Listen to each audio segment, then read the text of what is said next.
Hello, welcome to Wandering and Pondering. The podcast of two overly opinionated teenage girls who wander through life pondering the world around them. My name's Ava. And I'm Lola.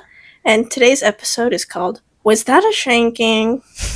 So basically, let's give a little bit of a definition of what we define as a shanking. It doesn't actually mean getting stabbed by a prison knife. We started it in our English class, where we would say random things, or maybe it was French class. I think it was English because that's the class we have together. And when we would say anything intelligent or anything just to engage with the conversation that was happening in the class, we would get looks or giggles or just straight up comments. Yeah, straight up comments, or they would just make fun of us, specifically you, afterwards. And that's what we call an intellectual shanking. Yeah, so every time we just say, oh, was that shanking? Yeah, when we get laughed at in class, we're like, oh, was that a shanking? We weren't sure, were they laughing at us or not? And so anyways, the point of this episode is we're going to discuss on anti-intellectualism and the bullying, I guess, in school of the quote-unquote nerd kids. Nerd kids, i.e. us. Yeah. And it fits well because we're back to school soon. I know, so yeah. I figured we'd discuss this before we entered grade 12.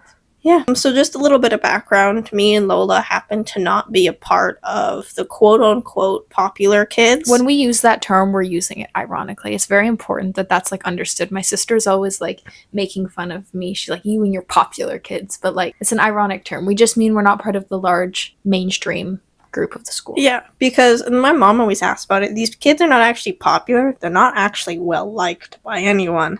But they're the normie kids. They fit in. They have no personality. They're gray matter. Within the typical, stereotypes for school groups. There's the popular kids, the cool kids, quote unquote, and then there's the nerdy kids. And I guess we're more on that side.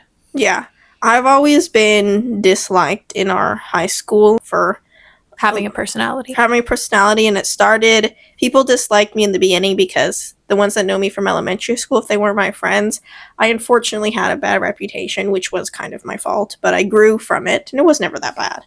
But some people already didn't like me, and then people started to think I was weird, and it kind of continued on to here into the rest of high school. And the truth is I am weird. I'm very, very openly myself. And honestly, even if I wanted to control it, I can't. I wanted to conform for a while. I wanted to be normal, but I literally just could not be normal if I tried. And this year, I got even more hate because for some reason, I really liked my teachers this year. We did have really good teachers. Yeah, I felt really comfortable with my teachers. Yeah, shout out to Madame Bug. If you know, you know. If you know, you know. We had a lot of good teachers this year, and I had some good teachers last year too that also made me feel good about what I had to say and less afraid. And so this year I had a lot of things to say. I also really liked a lot of our units in our humanities classes. Had a lot to say this year, and people really did not like that. So unfortunately, I dealt with some bullying.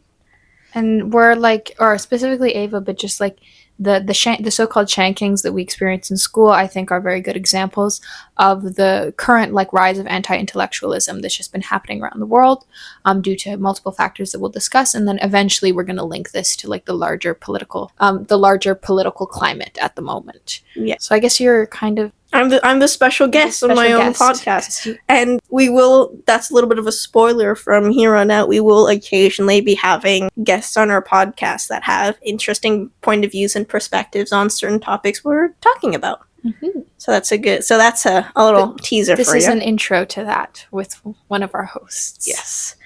And Lola's always, I don't know if everybody has superlatives. I mean, everybody has them. There's always those nerd superlatives, who's most likely to become president, who's most likely to study during this or to get all A's. Won both of those awards. Lola is always winning those awards, but Lola's weird now because she's a queer. I'm a queer. She's been queer. She's actually less queer right now. I know, ironically enough, but back in the day, she had friends that were a part of that group. That they were the better ones of the people. They were good people. And one of them is she's very herself. I don't think she might even be more herself than I am. But Lola used to have a bit of an in with them. I didn't, because it's I didn't go to parties or anything, but I think I don't know what it is, but within the two of us, Ava and I am the generally more liked one. because I don't know, I had friends that were more integral to that group and who actually liked me, you know. Yeah, so Lola was an okay nerd until she decided to look queer enough to, I don't know, and then we, you know, moved on friend wise, and then it all went downhill. It all went downhill. Anyways, nothing to do with them though. It was just a personal thing. They're great, but yeah.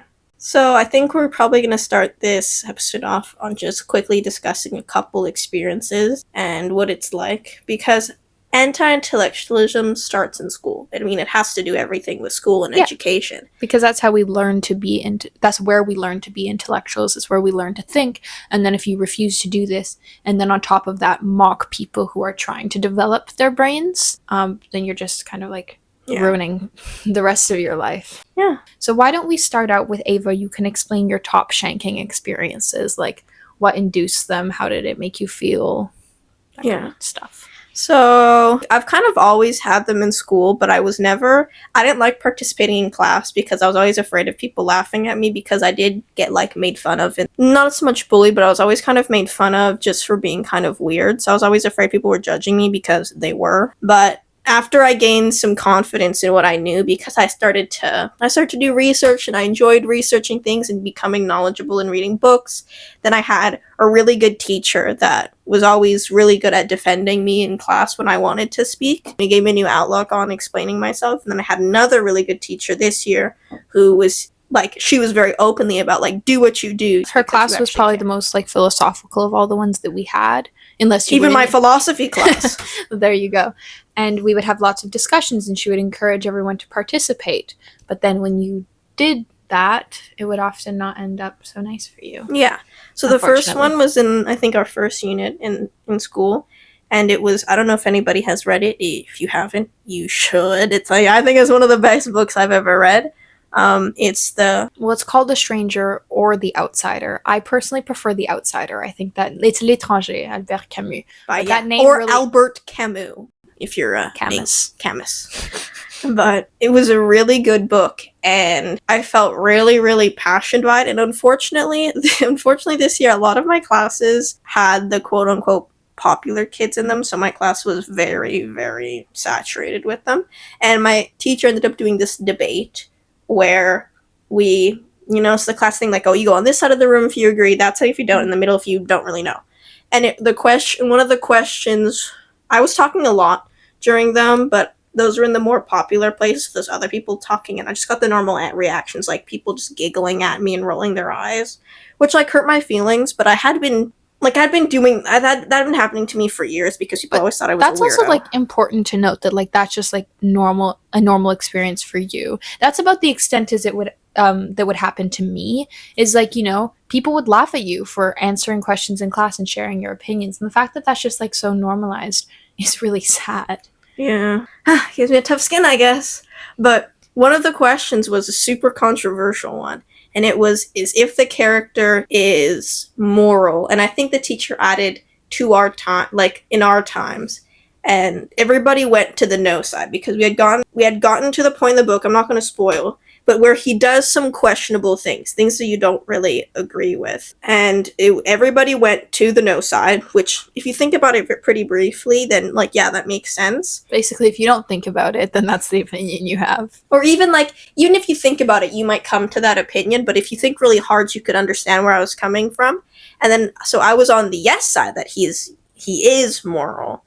And then there was another girl with me, but her arguments ended up not making sense at all, so she ended up moving sides when she started speaking. But I started defending my point, and I don't really remember what it was. It was stuff about, a lot of what we consider moral is religious concepts, and I just simply don't believe in those. And so I don't think a lot of people could be quote-unquote moral to any standard. Mm-hmm. If we change the standard of what morality could be, and we detach from religion, I think people could be moral, but not in the way it is now. I mean, I missed that class, unfortunately, but my opinion on that was just that there's nothing innately moral or immoral, because morals is something like completely conceived by the human brain. So you actually have to define what is the standard and what is innate in humans, and Yeah, I think if she changed the wording of the question, I probably could have gone to the other side. So he's not actually side. Innately immoral, because you can't be. Yeah. You know? But like in today's standards, is what he did, would that have been viewed under a good lens? Maybe not. But with the wording of this, with the question, you thought about that, and then you came to that conclusion. Yeah. And even then, even though it's judged to these today's standards, to me, that could never happen. When I judge something to a different standard of my day, when you're judging something, you have to take into account what it was what it was going on in their day. I don't think you can escape that. And I think you'd have to because those actions wouldn't have been recreated in this day with the same person, right? Exactly, or the same way it was described, or the same way it was when he went about it. And so to me, all of my stuff was making sense. But while I was there for like 10 minutes, I was all on my own against a whole class, which it was kind of a rush. I was sweating, like it was really stressful. But everybody was kind of looking at me and like laughing or like giving me weird looks, and they were talking about me. Even one of my friends, he was kind of like, I don't remember what he does, but he was like saying like, oh my god, I can't believe she's saying this. If everybody was like laughing and stuff like that. And so that was probably the first big one I had in the beginning of the year. But that one was okay because after the fact, my teacher and our teacher's aide came up to me like, wow, Ava, like that was really impressive what you did. Like you just stood there on your own and stood your ground, and you had so many interesting things to say. And when we talk, and I do want to like mention, when we talk about being bullied, I don't want to give these people power over me. So like they are technically bullying me, but I don't take this pain with me home. No. Like it does not bother me. It bothers me. You don't value their anti-intellectualism. So the things that they say to you because of that moral isn't something that's actually going to affect you personally. It's just like in that moment when a whole class is bullying you, you know, it doesn't feel great. But it almost makes me more proud because I really like, it started with my big thing for feminism and calling people out, where when people get angry at me, it almost gives me a certain, or like people don't like what I'm saying, it gives me a certain like oomph. Fuel. It fuels me because I know that I'm making these people who don't like what I'm saying upset. Mm-hmm. And that means I'm doing something right, because I think to actually be able to call things out, you can't call things out gently. That's just not how it works. You can't. So, yeah. Because if people still feel comfortable with the actions that they created or that they did that weren't okay, then they're not going to make any change. Exactly. And then the last big one, like there was a lot of little ones throughout the year, and probably like other ones I'm just forgetting that I kind of just don't care about. Oh, this other one happened in chemistry class when we talked about the Big Bang, and someone asked, oh, what is the Big Bang? And I said, oh, it was like an explosion, like a comet hit or something, it was explosion. And the whole class freaking laughed at me, even when the whole class is filled with like dummies that ended up dropping the class. Sorry, that sounds mean, but whatever. It's normal in those classes to kind of everybody kind of get shivved when you say something stupid. But the problem is, it wasn't exact, but I wasn't wrong. But also, you distract curiosity and the urge to learn in kids when you mock them for their hypotheses, right? Part of learning is taking the concepts, not just like the literal, like, oh, the Big Bang was this, but taking the concepts you learned in previous or the notions you learned in previous contexts and applying them and making guesses that make sense logically. And then when someone makes a guess that's incorrect, which scientists do all the time, by the way, but it's just maybe it's something that's known, and then you mock them, then they lose that passion for learning, and they feel embarrassed, and they're like, oh, I'm not adequate enough, I'm not smart enough to continue in this field. And that's how you lose a lot of really smart people with a lot of potential. And this applies to women in STEM too, as you know, or as some know. I do a lot of work in that. And then when you mock girls are more susceptible to feeling or to being made fun of in STEM just because of, you know, our history around the topic and inclusion of women in the topic. So when you make girls feel bad about their abilities, and on top of all the media, maybe family messages, and just system that's against them staying in STEM, then they don't do so. It means they feel worse about being made fun of, and that's why there's an uneven ratio between men and women in all STEM fields, or in most of them at least. Yeah, because making fun of people when they get things wrong, or even just for saying something out loud that people might make fun of them for, something that isn't super like obvious. Mm-hmm. It's like just people are just are afraid of getting rejected by the group. I think this like perfectly exemplifies also another reason that people are so passionate about their hate for intellectualism is that people are scared of getting things wrong, right? People don't want that embarrassed. They're scared of being made fun of. And to cope with that fear, they become nonchalant and they don't try in class. Because trying is automatically chalant, right? Caring about something is chalant. And so intelligence is chalant, because you can't be intelligent about something without being passionate about it. Or even just trying, because thoughts, like, a thought takes a lot of effort, unless it's like a super shallow thought or kind of just repeating what the teacher said. Which maybe, some would not consider intellectual if you're just, parroting. Yeah.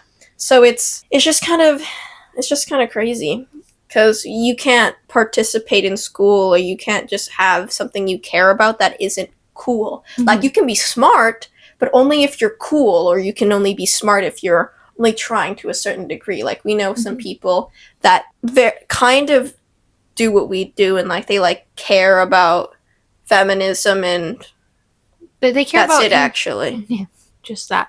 But it's just that what they say is very mainstream and not radical. That's what we were saying. Yeah, you can be smart, but only if you're cool, or if you're in with the group. Like, back when Lola she was less made fun of for being smart because she was okay. I've also there's something to that I've like always been the nerd, like in elementary school, I was always like the smart one. I was always the one that people came to if they needed help with their homework. And so I kind of solidified myself as that trope within my friends, and it was something that was respected instead of made fun of, before like kids really made fun of that kind of stuff. Yeah. And that kind of just carried on to high school, I think, until, Yeah. So you decided to become a weirdo. Yeah.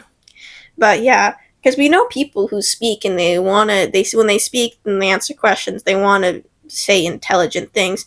And sometimes they're not that bad, but it's just nothing pretty shallow. Yeah. There's nothing, like, it's super uncool to be radical, because to say something radical is to say something unconventional and shocking. And not cool. Not normie-core. Not normie-core, right? You can't, if you break away from the status quo, then you're not fitting the whole agenda of what it is to be popular. So get out. And I also don't think you can have really, like, if we're discussing like feminism and social justice, I don't think you can be a good feminist, or a feminist that actually makes proper change, if you're not well-versed even. Well, if you're not saying something remotely radical, and if your feminism only extends to basically choice feminism, which is what we were talking about in episode 3. Go check it out. Yeah. It's pretty cool. On Spotify and YouTube, just like all of our other episodes. It'd be great if you could leave a like and maybe subscribe to our channel. That'd be pretty splendid. But yeah, you can only be smart basically when you're cool, or you're not trying to be that smart. Because there are people in that quote unquote popular group who do want to do things. They want to go to good universities, and they want to get intelligent jobs, but they're the ones who are still laughing at me for trying to be intelligent. And it's not even always just about being intelligent. It's about standing up for things that are harmful. Like, for example, another big shanking that really this is the only one that gave me actual hard time. Like, even outside of when I couldn't leave this one at school. It was in an English class, and we had to recite a poem for some extra credit, because our teacher was big on extra credit, because he wasn't big on giving us actual assignments and then not actually using the extra credit. Everybody picked poems. Some people picked random poems. I picked a pretty cool poem, if I think so, and so did Lola. I picked a Margaret Atwood poem. She's Canadian. Go read her stuff. Yes, you might have heard one of her stories called The Handmaid's Tale. Pretty niche, if you ask me. And one of these guys, it was kind of a trend online, but it was because of a trend with Jojo Siwa. People would, for their English classes, they would go read poetry, but it was actually just Jojo Siwa lyrics. But it had kind of always been a trend, but like just use song lyrics as poetry.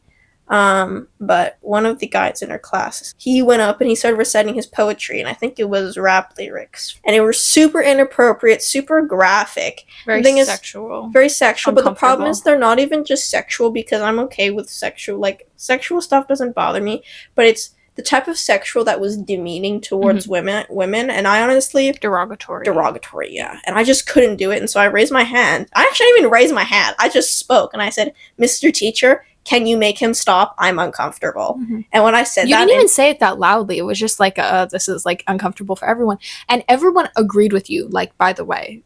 Beforehand, people were like talking amongst themselves. They're like, this is hella weird. yeah. But then as soon as I said that, everybody looked at me like they're all judging me, and people like whispering like, bro, like seriously. Actually, I don't really know if he would have stopped him or not. I don't know with him, but yeah, but it was gross enough. Yeah, the teacher made him stop. I could hear people like laughing at me and looking at me and judging me, but one of those moments is really when it didn't even hurt me at all. People are doing that because I just didn't care, because those were the examples. That was the kind of the standard for us in exactly English class. Like that's, and even in situations like that too, I don't feel bad for saying anything. Anyways, we were sitting at the lunch table, the day of, and one of my friends told me that after class, he had seen most of the people in our class, and just the quote unquote popular kids. They were talking about what I did, and they were making fun of me, as in like they were like for real making fun of me. They were like imitating you. Yeah. They were imitating me in my voice. And so when he told me that, I was like, really? And he kept telling me the details, and it was making me really upset. And then after the fact, he said, oh yeah, and it was funny. I was like, what? So long story short, like that was one of the worst ones, because I did something that everyone else thought was gonna be like everyone else was thinking, and then everybody went to go make fun of me. And then after that moment, the shankings while I was speaking, like it was pretty towards the end of the year, but after that, the shankings in school got like even more intense when I was just like speaking. So yeah, that one really sucked. But once again, in our English class, there was a guy that he's like a super mega nerd. Like, yeah, he's like the nerd stereotype. Exactly. Which we'll touch on. But he's not popular. People still make fun of him. But he's an okay nerd. And he's not male. He's a man. And it's not even he's an okay nerd like what we talked about before, where he doesn't do like he only half-asses his nerd stuff or doesn't actually care about things. People just like him because he's a man, and I guess it's okay to be smart or a nerd when you're a guy. Yeah, because he's like sciencey smart, and that's okay when you're a boy. I don't know. All your cringe kind of like dissipates, and it just becomes like who you are. But when you're a girl, the standards set upon you are so high and so specific that the moment that you don't conform to the popularity, right? That's what makes the popular kids popular, is conforming to these standards. Then you're like an outcast, and then the moment that you try and say something smart, you're ridiculed. Yeah, and even if it's not something smart, if you just want to say something kind of challenged, everything's bad. Because in the end, what it boils down to is putting effort in, being smart is not cool. And it's cringe. People don't want you to be smart. For one reason or another, people don't want you being intelligent. They don't want you thinking hard. And if not, you're going to be made fun of for it. Like, it's kind of, it's a little silly, but it's kind of like, if you're online at all, you'll have known the joke. It's kind of dying a bit now. But the joke about, the matcha guys who read performatively and listen to Claro. And although it's funny and kind of true, and also like performative men exist, right? And performative people around reading has always existed. Like if you follow celebrities even remotely, like no, you mean any paparazzi picture of them holding a book, I promise you they haven't even read the first page. Yeah, and they've been like they're just like haphazardly open to like the randomest page of like a book. But people have always been doing this stuff performatively. But there's a joke about these men who read intellectual books, like feminist books, by the way. And I will say, when we mock men, or books on like social justice, when we mock men for being interested in social justice, we're just furthering along the incentive to not care and just profit off your privilege and not try and change anything at all. Because like the most common one that I've seen is the feminist literature. Like a man will read feminist literature as a joke, and then 6'2", by the way. 6'2", by the way. 6'7". Whoa, period cramps, crazy. Like, and we turn the idea of a man caring about misogyny into a joke, which I think just like harms the movement altogether, but also discourages men who may possibly care about that stuff and actually want to learn. And we tell them that all of their care and all their passion and interest is simply performative, which discredits their interest. Yeah, because once women were allowed to be educated, of course, humanities were kind of viewed as a more feminine pursuit. Also, women are graduating university at higher rates than men now. more women are going to school. And I think this like rise of anti-intellectualism, and we'll talk about this in a bit, like with the current political spectrum, the need to revert back to like the mistrust in authority and all that, is focused on men. Women can now go get educated, they can create their own careers, they can become economically independent, and the men are like reclusing back to their like primal stages because they don't have women to look after them anymore. And like the whole and all of this, like, and one of my favorite examples of how intelligence has just been made uncool for so long is the nerd trope. Mm-hmm. It makes me really angry because the nerds are the not cool ones. People make fun of them in movies. You know, people even dress up as like the nerd trope for Halloween. But what these are, they're just people who need glasses. And back in the day, wearing suspenders was a normal thing. Also, braces are like braces and glasses used to be like the number one nerd combo. But everybody's now, like, getting braces now. Most people have braces, and I don't know. I guess if you have glasses and you're not like super hot, you're just immediately cooked. Because God forbid you be blind and you have crooked teeth. And boy, don't get me started on having your pants up. Holy moly. But the nerd trope, like, it's pushed in the media that these people are bad. But you just gotta ask yourself the simple question, why is it bad that these people care about their studies and they're gonna be more successful than you?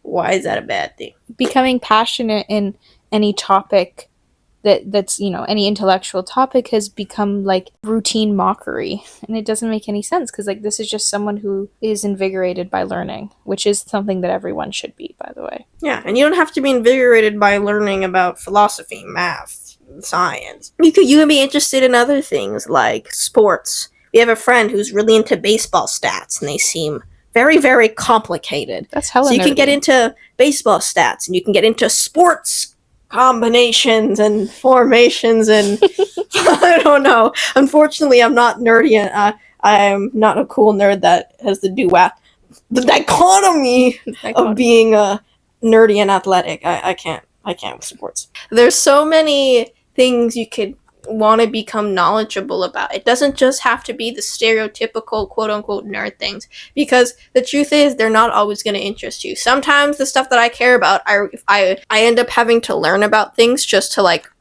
get context for future issues I want to learn about that I don't care about, and it's boring, and I don't. But also, someone caring about it doesn't mean you need to make fun of them for it. Exactly. I honestly feel like part of that is also just like an insecurity about their own intelligence, right? Like, if you don't have the confidence to engage in your interests and become passionate about your own things, then you have to make fun of people who do, because it just makes you feel better about yourself. Yeah, and some people might say, well, not everybody is intellectual in those ways, but you don't have to be the smartest person ever. You can be interested in something and not have a natural gift for understanding it. But if we stop making fun of people for the level of intelligence or what they're interested in, then people won't be afraid to be interested. Like, even if you get into something and you may not be the most well-versed, and you don't understand it as easily as other people do, you'll feel less afraid because there's not this standard of you have to be this way. And if we stop making fun of people, then we stop stifling potential talent as well. Exactly. And so many people are just discouraged to get into and nurture their mind, because nobody's just like born like a freaking intellectual or whatever. It's just your environment makes you more curious and makes you more better at like deducing certain things.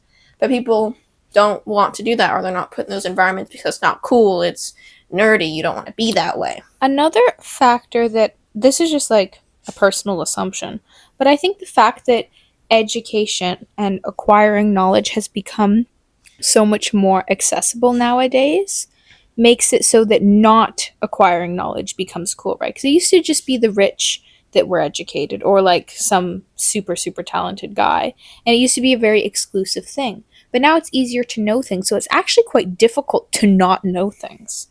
And so this group of people who want to conform to certain standards, but they also want to stand out, they have to make themselves different by not knowing things, which I think is quite interesting, but also quite sad, because you reward not knowing things, which goes past just like making fun of people. It means you're uneducated politically, which can lead to some very dangerous people getting power, because what they do is that they feed you tidbits of information, easily digestible information. They give you simple slogans to understand so that you can be on their side. Oh, yes, like, I want to axe the tax. I'm going to vote for this guy.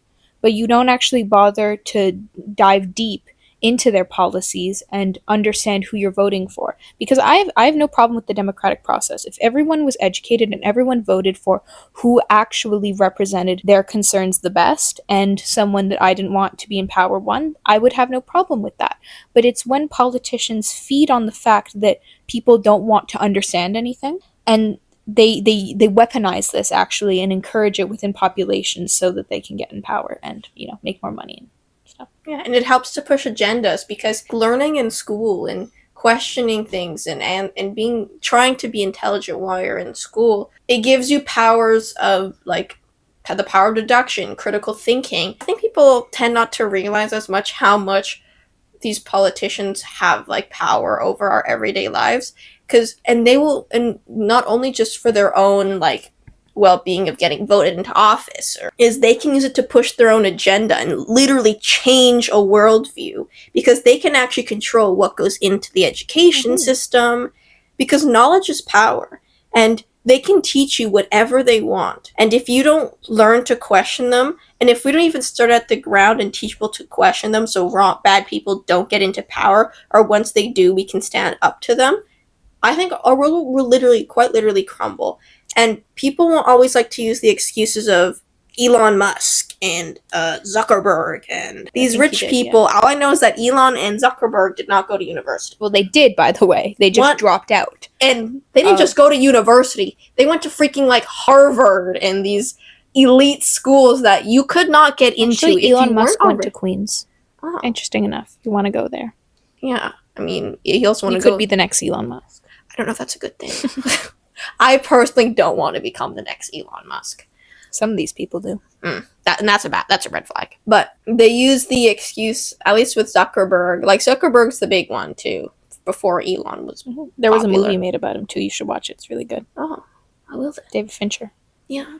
But he got into Harvard. Like, Zuckerberg was already really, really smart. Like, you can't get into Harvard and not be super smart. Even rich people get into Harvard, but they have to have the grades to back it up. So... Or even if they don't. Mark Zuckerberg is a really smart person. Exactly. And just because... But if this system actually worked, there would be a billion more Zuckerbergs and Elons, because there's always going to be exceptions and people that are kind of flukes in the system. You cannot become it's incredibly difficult to become successful without being intelligent. And people might bring up this fact that there's businessmen who don't really have good degrees, who didn't go into all of that, and they're really. But intelligence isn't quantified by your degree or by your grades, or the subject itself too. It is quantified by how much you think, and then when you try and like subdue that and stifle that within populations, you don't even realize you're doing it, right? Like, no one's saying that these mega billionaires hired you to try and make the population less questioning of them and their ethics and their actions so that they can make more money, but you end up contributing to that regardless. Yeah. And school bullying, because I know we've talked a lot about stuff that's happened in school during this episode, but it's because if this stuff didn't happen in school, most of the weaponizing of anti-intellectualism would not be possible. No, because school is where, like we said, school is where you learn to be an intellectual. And so if that environment is fostered and you are encouraged to question, then once you left high school, like the majority of your brain is done developing, you're less susceptible to propaganda and all that stuff. So we would actually have a questioning, well-versed community. Yeah, because sometimes it isn't even the question of critical thinking. It's the slogan of history. When you pay attention in history class, you'll see why you don't want to make certain action. And the reason why anti-intellectualism is actually bigger than it used to be is because it's no longer just being pushed in schools. It's being pushed on social media, and horribly. Social media is a good one, because when you were talking about like having to think for too long, I also think young brains are so addicted to that like dopamine or serotonin hit, whichever one it is, every time they scroll, and our brains are at constant need for stimulation, so we can't just sit down and think about one thing for a really long time. But whether you like it or not, that is how you train your brain, to think critically. If you just accept all the information given to you and you're constantly searching for the next thing to stimulate you, then you're not going to become a critical thinker. You're just going to accept everything that's told to you, and that's how you fall victim to propaganda. Exactly. And then while you're doom scrolling on your phone, you're going to come across people who are saying, oh, bro, like me, when people care about this stuff, like it's not that deep. You'll find more people pushing the anti-intellectuals, because like that's how they push their own agenda, like you said. Yeah, or when people try to, one thing I do like about social media too, it's kind of like a double-edged sword. It does give people access to easier like intellectual thought. Like it gives you explanations that you could have gotten in like a textbook if you read for an hour, but it was boiled down to 20 minutes. And like I think social media can be YouTube is good for. Yeah. But it's what like Instagram and TikTok are bad for. Sometimes I've actually found some good like math hacks on TikTok. There you go. Because the new STEM section. Sometimes things can be helpful, or people post like clips on TikTok to get people interested on their YouTube. But what happens is when you see people doing this online, the comments are filled with comments like it's not that deep, or you're being dramatic, or like I don't know, stuff like that. If you think that social issues aren't that deep, then you need to reevaluate the whole thought process. Like everything, like literally everything is what deep. would be more deep? Exactly. And it doesn't have to be with social issues. They're just about like small things, like even like books or songs. Yeah, because people don't like things that they don't understand. And the moment that you don't listen in school and like even learn like the basics up to grade 10 science or whatever, the moment you stop understanding science, and then that fosters a mistrust in a mistrust in authority should kind of always be there, at least subtly, but a mistrust in the like science authorities, and then you get anti-vaxxers essentially, and flat earthers, right? People who are so deep in their like mistrust for authority that they end up just causing more harm and then turning other people into people like them, and then we don't know what's true anymore. I don't know. It's always good to question. Always very important to question, but also very important to learn what's trusted and what's not. Exactly, because something has to be reputable. They might not be right, and they might end up being wrong in like 20 years or 50 or 100 years, but you kind of have to trust what's reputable for your time frame. And if you want to question what is considered proven, you have to question it in an intelligent way. There's so many things, and you can't go into it like how flat earthers go into their research, where you come up with an idea and you research to prove that point. Yeah. But because that's not what science is. Yeah. And so, anyways, and I think that's kind of a wrap for our episode. Don't bully kids in school. And if you are bullied, don't give in. You're better than they are, because you can't. Because we don't really believe in being better than another person, but people who think are better than people who don't think. I don't really feel bad about that. Yeah. And don't let them hurt you. Keep being you, because you're going to be the one who's not going to be manipulated and poisoned to believe humanity is going to fall apart if you don't follow my... Peaking in high school isn't where you want to peak. You want to peak all the time, actually. Yeah. You should never peak. Like, you should always want to keep learning. You should never make fun of other people, period. Stay curious, too. Stay curious. Stay learning. And stay not bullying. And stay listening to Wandering and Pondering. The next episode will be out soon. Yes. With a special guest. Special guest. Very exciting guest. Anyways, thank you for listening. This has been Ava and Lola. We'll see you next time. Bye. Bye.